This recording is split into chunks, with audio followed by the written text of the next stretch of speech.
Somewhat surprisingly, Joe Biden has approved a massive drilling project in Alaska. This project allows the oil company called ConocoPhillips to go ahead with it's actually a project, a 30-year project of drilling. And it's called the Willow Project. And it's giving the climate change people and the environmentalist people a real heart attack, which is a good thing. It's a good thing in the sense that they don't know what to make of it. They are, quote, deeply disappointed in the actions of Biden. They're claiming that he made assurances to them that this sort of thing would not happen, but it is happening. And by the way, it comes on the heels of Biden signing a bill that knocks out the rewrite of the DC criminal code. So this is sort of the second turncoat-ish act by Biden from the point of view of the left. And the question I want to look at is, why did he do it? Now, a few details. This is a drilling project that will produce 576 million barrels of oil. So it's a big deal.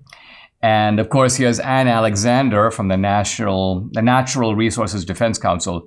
This would be an enormous carbon bomb. It's the single largest project currently proposed on federal lands because it involves 3 separate drilling sites. Now, the Willow Project had been greenlighted, had been cleared by the Trump administration, and then Biden came in and stopped it. And so it was kind of halted in its tracks. But now Biden has to explain why he is essentially giving a clearance to a Trump approved project. And he says, well, we negotiated with ConocoPhillips. They've agreed to back off of some leases on federal land in an area apparently of Alaska that is home to caribou and other wildlife. So this is apparently the concession made by ConocoPhillips. Yeah, we'll take this massive drilling project, but we'll give up this thing over here. And the left, of course, sees right through it, and they're not exactly appeased. So there's a Sunrise Movement director, Varshini Prakash, who says that this abandons the millions of young people who came together to demand he stop the project. And but this is a project that has enormous benefits. In fact, one of the champions of the project, not totally surprising, Lisa Murkowski of Alaska. Now, none of us, me certainly, but I don't think you either, major fans of Murkowski. But Murkowski's right on this. And I think she also recognizes it's very good for Alaska. She goes, Willow is finally approved, and we can almost literally feel Alaska's future brightening.